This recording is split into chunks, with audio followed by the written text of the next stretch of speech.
ඇයට පාඩම් කරන්න දෙන්න. ඔබේ සතුටිය ඇගේ බාධාවක් නොවිය යුතුයි. අධික ශබ්දය නීතියෙන් දඬුවම් ලැබිය හැකි වරදක්.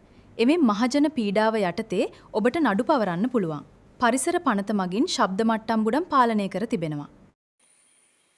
අයිබුවන් මේ කෙටි වීඩියෝ මම දැම්මේ A level වලට සූදානම් වෙන දරුදරියන් වෙනුවෙන්. තමන්ගේ ගෙදර මොනවා හරි මේ කාලය තුල මොනවා හරි විවිධ පාටි එකක් උපන්දින සාදයක් මොනවා හරි තියෙනවා නම් හිතන්න 10 වෙනිදාන් පස්සේ A level කරන ඒ කියන්නේ උසස් පෙළ සඳහා මුහුණ දෙන දරුවන් එක්ක පාඩම් කරමින් ඉන්නවා. එහෙමත් නැත්නම් මේ දවස්වල නැතිනම් වෙන දිනයක ඒ වගේ විශේෂ අවස්ථාවක් නැතිනම් නිନ୍ଦ කියන්නේ මානව අයිතිවාසිකමක් මානව හිමිකමක්. ඒ දෙයට බාධා වෙන විදිහට කවුරු හරි ශබ්ද විකාශන යන්ත්‍රයක් වෙන්නම අවශ්‍ය නැහැ. තමන්ගේ ශබ්දයක්. එහෙම නැත්නම් තමන්ගේ ගෙදර ඉන්න කට්ටියක් ഘോഷාකාරී ලෙස හැසිරෙනවා නම් ඒකට වෙලාවක් දැන් පනතක් සම්මත කරගෙන තියෙනවා හවස රෑ 10 සිට උදේ 6 වෙනකන් කියලා. නමුත් ඒක අභිමතයේ තියෙන්නේ අපිට නෙමෙයි. ඒක මහේස්ත්‍රාත්තුමියට ඉදිරිපත් කිරීමේදී මහේස්ත්‍රාත්තුමියට අපි ඉදිරිපත් කරන කරුණුත් එක්ක අපි කියලා කියන්නේ විදායක විවස්ථාදායකය නෙමෙයි විදායකයෙන් අපි ඉදිරිපත් කරන කරුණු අනුව තමයි මේ හැමදේම සූදානම් වෙලා තියෙන්නේ. ඔයාලගේ ප්‍රීති සංഭാෂණේ ඒක කඩාකප්පල් කරන්න නෙමෙයි ඒකත් හිතාගන්න.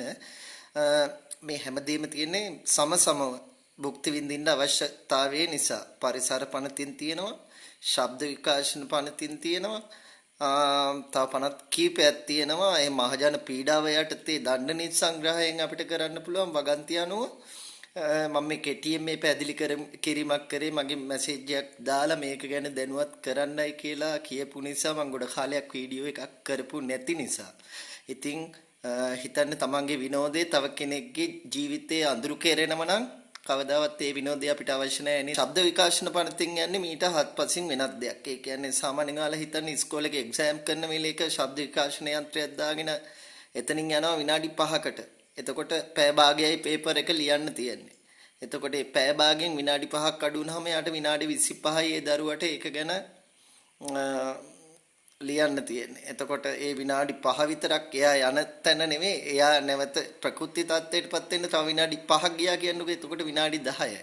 එතකොට එයාගේ කාල සීමාවෙන් පැය භාගයේ කාල සීමාවෙන් විනාඩි 10ක් අඩු වුණා කියලා කියන්නේ එයාට විනාඩි 20යි. ඔය හැමෝම එක්සෑම් කරලා තියෙනවා. විභාගෙට කොයිම වෙලේක හරි මූණ දීලා තියෙනවා. එහෙම ආජයට දීලා තව කෙනෙක්ට අපි කරන දේ බාධාවක් නොවෙන්න වැඩේ කරගෙන යමු.